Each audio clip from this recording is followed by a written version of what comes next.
Voez, pronounced voice. Not the most reckless disregard I've ever seen for language. That title still goes to this thing. Voez is a rhythm game developed by Rayark Games that first released on mobile devices in 2016 and was ported to the Nintendo Switch in March of 2017. On mobile platforms alone, this has been downloaded over 5 million times and has seen a great deal of love on the Switch. But Voez still remains on the fringes of gaming. A lot of reviews for the game are out there, but I would like to spread the word on it just a little bit more as the number of Switch owners go up. When Voez released on mobile platforms, it was a free game with limited access to songs. Unrestricted access to new songs was locked behind a paywall. On the Nintendo Switch, this game is not free. The digital version costs 25 USD, but it comes with unlimited and immediate access to all songs and periodically receives additional tracks through free updates. This more than makes up for the new cost of acquisition. How many songs are in this game? Hell if I know, I never counted. But from what I can tell, there's well over 100. The last count I seen had the game at 160 songs. It seems new songs just keep coming 10 to 15 at a time every few months. Most of the songs are folk, traditional, or EDM in nature. Not my cup of tea, but it works well with the gameplay. If I had my way, it'd be a little more like this.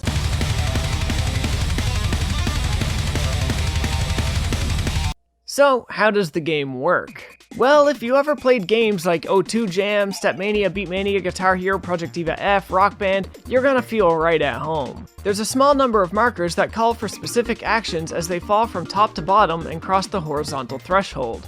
A black diamond marker requires you to simply tap the marker as it crosses the threshold. An extended black diamond is a tap and hold. If there are motion tracks on the hold marker, you'll need to follow the motion across the screen without breaking your hold. The markers with blue directional arrows require you to push that marker in the direction indicated, and the white diamonds simply require you to swipe their pattern as they cross the threshold. That's it really. It doesn't sound like a lot, but the mileage you get out of these simple calls to action is immense. With easy songs on easy mode, you'll mostly be addressing each type of call to action on their own. As you get further into the game, you'll find these elements being combined more and more. When combined with the absolute light show of this game's presentation, it can be quite overwhelming. Although markers only descend vertically on their track, the tracks themselves can move left and right. If that isn't enough to keep up with, tracks can also flip position with each other without any notice. So you need to be fast and perceptive if you want to genuinely full combo these songs. Song durations vary, but with how insane some of these charts get, it's probably for the best most of them are below average in length. This is one of those games that playing for a prolonged period of time will temporarily induce waviness and warping in your vision, or begin to cramp up your fingers and arms. This is double true if you use the controller instead of the touchscreen. At launch on Nintendo Switch, Voez did not support docked mode with a controller. It was touchscreen only. This is not the case anymore. When playing with a controller, the game is pretty easy to break. I like that this game has controller options, and the mapping is about as intuitive as it could get for a game like this, without a massive overhaul to the design. Black markers, white markers, and hold notes can use any of the directional buttons, or any of the ABXY buttons. Column position doesn't matter. Any button will do the trick so long as the note is on the horizontal threshold somewhere. Directional markers use the L and R buttons or the joysticks, and that's it. Using a controller makes some techniques beyond simple to pull off. Due to the limitations of playing with a controller, all motion paths are automated and complete themselves. But some harder techniques, such as hold notes with additional tap rhythms incorporating directional notes, can be very tough to hit legitimately. Each song has 3 difficulty selections: easy, hard, and special. Easy is honestly a bit of a joke, and hard is just hard enough in some areas to warrant the title. But hard is what I would consider normal difficulty for this game. Special mode, on the other hand, can get completely insane. To mitigate the challenge or add more if desired, you can adjust the speed at which notes descend down the vertical tracks.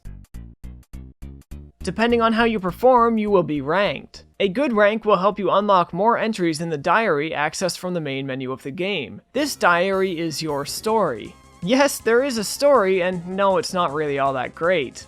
The story feels more like a collection of short stories or really light arcs in a slice of life anime.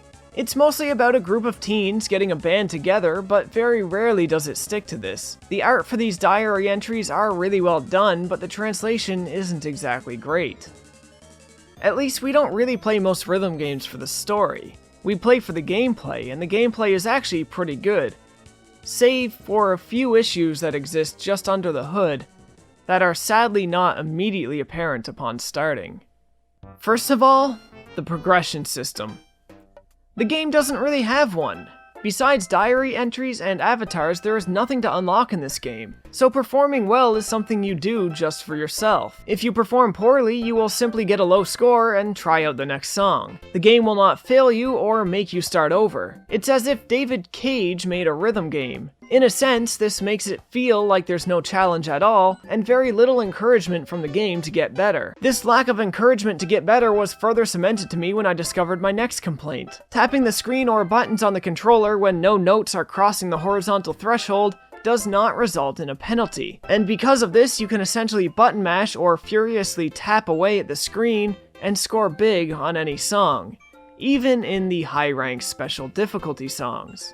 The window the game gives you to say you actually hit a note is simply too large, and so the controls end up very easy to abuse. Since I found out how large the window of handicap is, even when I play the game genuinely, I truly don't feel like my skill is accurately reflected.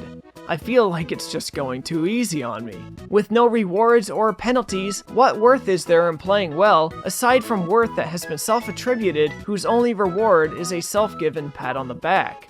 To some extent, I feel this was intentional, as the game was designed for mobile and made free to play.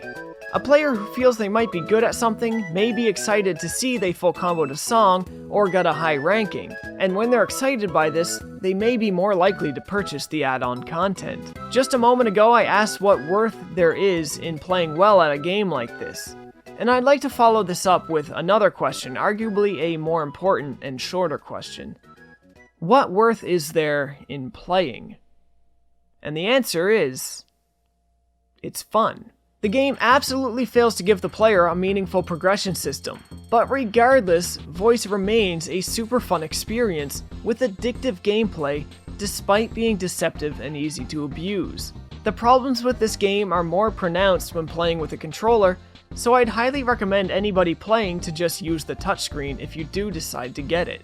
A lack of risk and the always lingering feeling that you haven't completely earned what you think you're accomplishing does not make it encouraging to pick up and work towards anything. But when you break down that wall and pick up the game and play it anyway, it's always fun and exciting. For the amount of songs and the fun you can have when you just play genuinely, I do think it's worth the investment for curious rhythm gamers. But it's not a game that should be taken seriously or used as some sort of measuring stick for personal skill level identification.